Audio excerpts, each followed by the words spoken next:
Welcome back to another episode of the Thought Leader Show. My name is Ryan Perry. I'm here with my co-host, Stephen Jones. And Stephen, you have found us a great guest today, haven't you?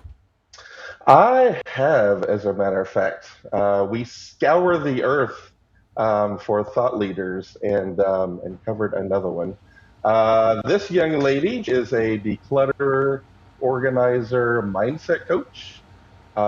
She goes into people's homes and offices to really like guide them out of overwhelm and into calm while decluttering. She's a mindset coach. She coaches people one on one to get them unstuck in their life.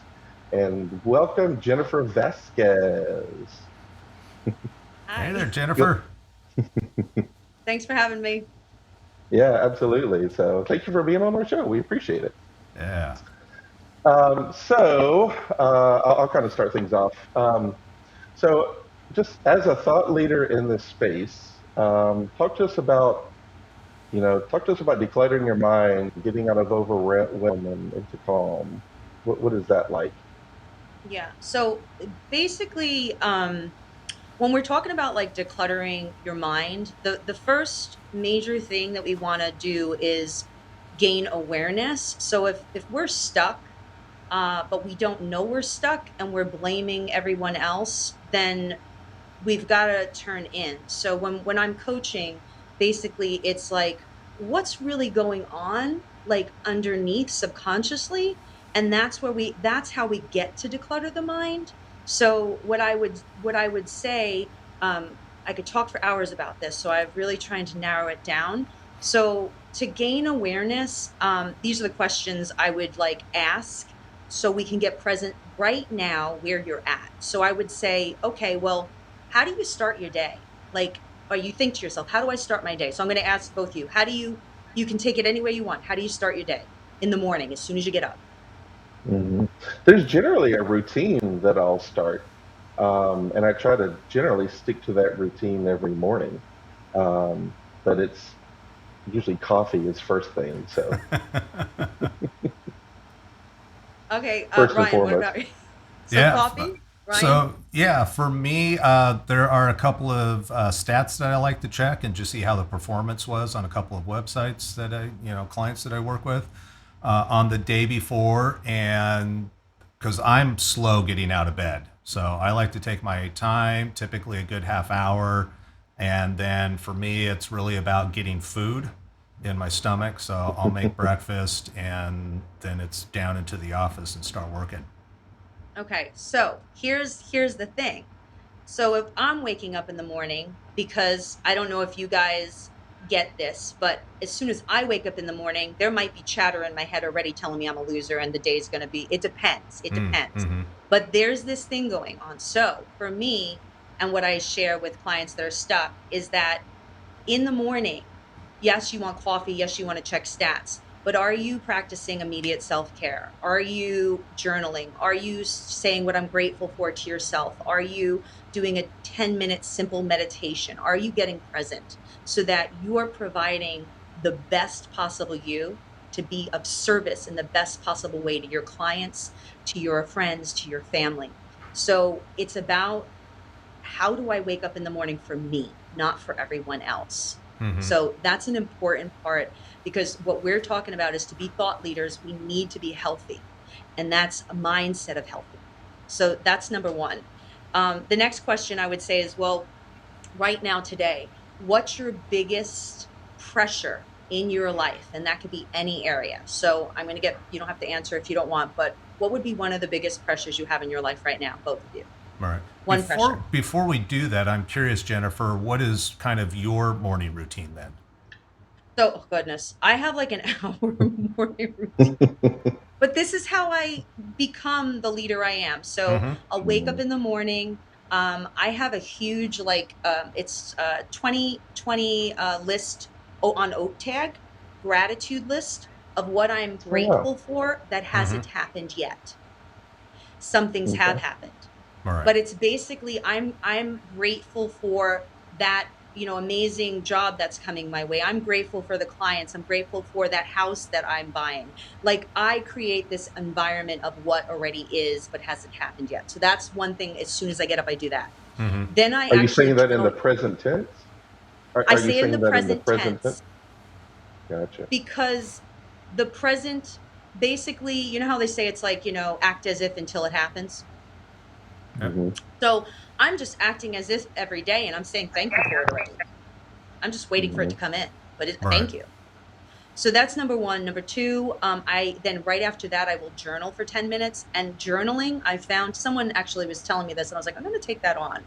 Um, what did I do right yesterday? Not what did I do wrong?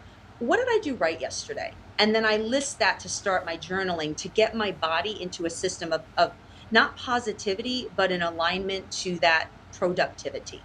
Mm-hmm. So that's really important. So that's two.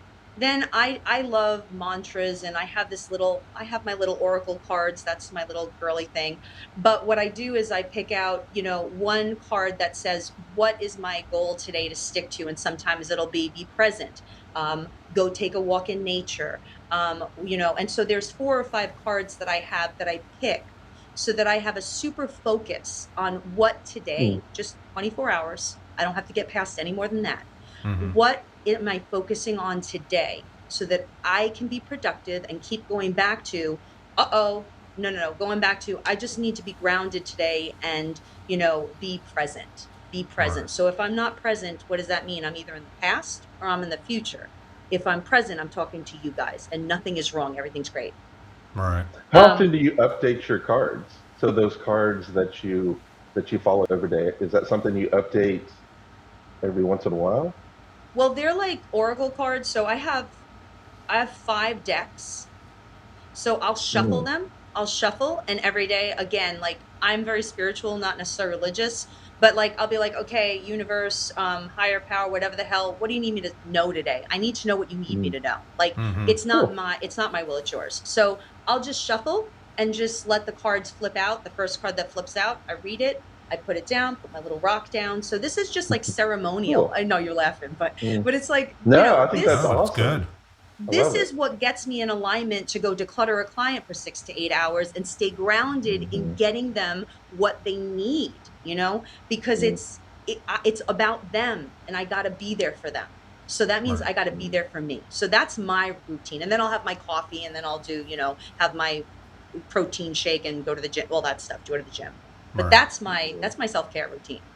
All right, thank you Mm. for sharing that. Because I think Yeah. it's important I like because that. it's one of those things where people hear about all these different ways, or you should do this, or because what works for me may not work for you, and vice versa. But I think it's good to hear systems or tools that people are using currently that they find successful, so that people can then choose if they want to try them for themselves or not. And having a presupposition that it can work and does work for people, I think is really important, because it kind of starts the mind out in a positive way, like, oh, I can have success with this, which is really nice. Yeah. And I do think it's a big thing about like tools and techniques. Like, I'm a Mm-hmm. tool technique girl. So it's like, when Hmm. I get stuck, it's like I can just pull out my tool belt and be like, okay, I could meditate, I can journal, I could take a walk, I can call a friend and ask if they need help. Um, Right. I could, like, there's a million things I can do to get me out of my own way and get right back into the day. Yeah. Right. But I gotta And, have those tool belt. I got to have the knowledge, the awareness that it's there for right. me, for you. Right. And And and you what help I your clients. Oh, sorry. go Huh? ahead, Steven. Go ahead. Well, I was going to say, so you help your clients do the same, right? You help your clients build that kind of a routine or a similar routine that works for them. Yeah, and again, that's a good segue because when I'm working with clients, basically, well, number one, I mean, when I'm working with someone, it's like I need to I need to gain their trust immediately, because what I'm about to do is really, and I started my business and I said I'd always say, like, I'm going to gut you. And then people were like, you might want to change the gutting. It's a little bit harsh, Jen. And so what I've done is basically what I do is, like, think of a computer system. And so let's say the computer system has a virus. So I have to go in there and do my tech work And that is me asking the clients like questions, and I'm going to go into this, so I don't want to talk so much about the clients, but basically what it is I'm going to wipe your system clean together with you. You got to trust me. And once we wipe it clean, you're going to feel really uncomfortable because you thought you were that computer, but you're not. Mm-hmm. So when we wipe it clean, you're no longer who you thought you were. So now we have an opportunity to create your abundance. It's a choice and you got to be willing. All So right. when I'm working with clients, I will gain their trust. If we work together, if we feel good about it, then we can move forward. But what I do want to talk about so that I can give people real, like tangible things without me coaching them is I have a 4-step process. So I'm going to try to give it to them so that basically you guys could actually use this process on your own. And it's a little difficult, but I'm gonna keep it really simple. So you want to gain awareness. If you want to, like, again, if you want to get out of your own way and you want to like wipe the system clean, you're gonna do 4 things. So basically you want to gain awareness of what's been like blocking you. But what you want to get present, right? So you want to get present, you want to gain awareness of what's blocking you. And then you want to release what's been blocking you by getting rid of those limiting beliefs. So limiting beliefs is what it sounds like. It limits you from getting to the leadership role that you need to be on this planet, right? It creates self-sabotage, but you want to get to that root of what the belief is so we can shift it to unlimiting beliefs, which empower you, excite you, and create possibilities, not self-sabotage. Mm-hmm. So basically I'm gonna use you to do this as quickly as possible. So the first step is rewind. So if I'm working with you guys and I'm saying, okay, so I'm going to ask you a million questions, and these are the questions I'm going to ask. Hey, Stephen, tell me about your family life. How many siblings do you have? And you're going to say 2, 2. Great. Tell me about, are your parents divorced? Are your parents still together? divorced. Divorced. Okay. Did that create some type of tension, or did that create some kind of like lonely? And you don't have to answer these things. This is like personal, but I'm No, saying yeah, no. like I'm going to keep digging deep, and I'm going to say, okay, Mm-hmm. Ryan, when you were young, between the age of 3 and 9, what happened to you that really affected you? That like literally you can think of in a second, and like really still is with you, right? Mm-hmm. You don't have to answer it, but these are the things that I need to and I'm saying this to everyone, like you got to go deep in yourself All right. because and the willingness to ask these questions, right? What happened? Let me go to my family life. Let me be my own coach and see where was that moment. For me, let's say I have a couple, but like let's say one major thing for me was when I was in 3rd grade. And I was like super A student, like wanting to just be the best I could be, go to heaven. I was a Catholic person. I want to do everything right. And my teacher in front of the entire class, because I was very uncomfortable speaking, which is funny. I was very I can't uncomfortable believe that. That doesn't make speaking sense. aloud. I didn't want to do it. Mm-hmm. So I was reading and I stuttered. And she said in front of the whole class, "What are you, a moron? What are you, stupid? Can't you read?" In Mm-hmm. front of the Wow. whole class. Wow. So that was a major, major thing for me that created this system of I'm stupid. I'm not good enough. Mm. I need to hide. Now, my personality is very big, but I hid. It's a weird thing how we work subconsciously. Mm-hmm. I could self-sabotage myself even if I get to the height of a leadership role, and then I'll screw myself over. Right. And you This won't Wow. is even real. necessarily know that it's happening because it's, you You talk will about those never know. beliefs, they're invisible beliefs, so we don't necessarily know that they exist. It's the way life is, folks. Mm. Yes. And so the subconscious mind, again, the brain is like really like it's so manipulative. And so when you think you're your thoughts and they're not even your thoughts, that's how you're going to move through the day. Let's say I think I'm stupid now, right? And now I'm 10. And let's say, I don't want to go out because I'm stupid or say anything. And then I'm 20 and I'm in college and someone asks something, but I'm going to shut up because I'm stupid. And then maybe I'm really smart and I get this like job interview, but I screw it up because after I get the job, I just know I'm stupid, so I mess something up or I don't show up for work. Like these are real Hmm. and it's subconscious. And that's why it's so important. Awareness of that there is shit, excuse my language, so you can bleep that out, that there is stuff that will stop us that we don't know is there. All right. Okay. I love So that. it's Uh, so important. Like we're so abundant and amazing. I mean, we're just mhm. truly, Oh my truly gosh. amazing as human beings. And we mess it up because we think we are this thought that some teacher All said. right. That's what we took. Right? Just some random comment that teacher has already written about a long time ago could make impressions on people for the rest of their life. And it's just Yes. one comment. So Yeah. we Yeah. have And about less than a minute left. okay. What else would you like to maybe leave for us the next 30, 45 seconds?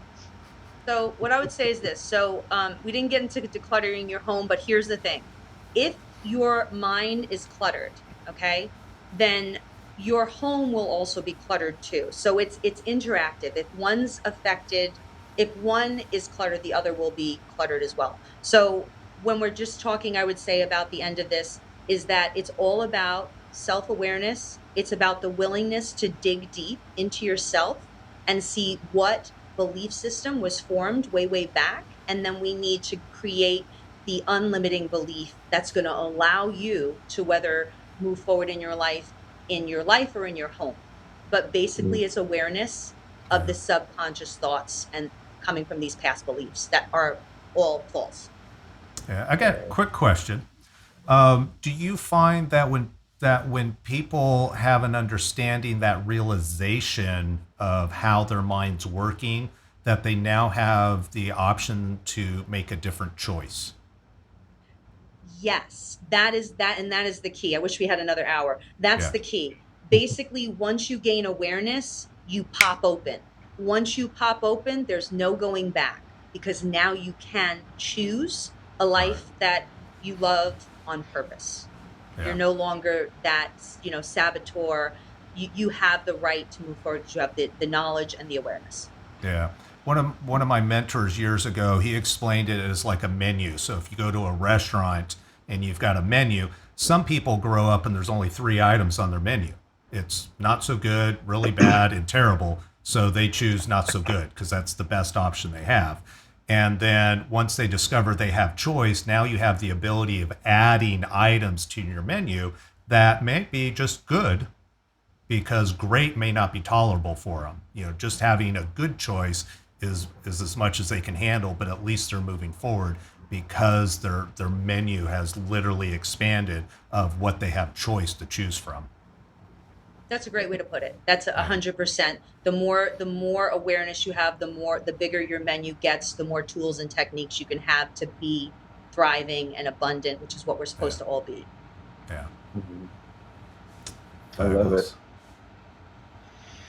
I wish I had a microphone to give you so you could drop it, Jennifer, because that was really amazing. No, that was really good. Thank you. Thank you so much. We really appreciate your insights. Yeah. We really appreciate the tips. That was really good information. So thank you so much, Jennifer. We appreciate it. Uh, Listeners, viewers, thank you for catching another episode. And we will have another amazing guest for you on the next one. And until then, have a great day. Thank you for watching Thought Leaders.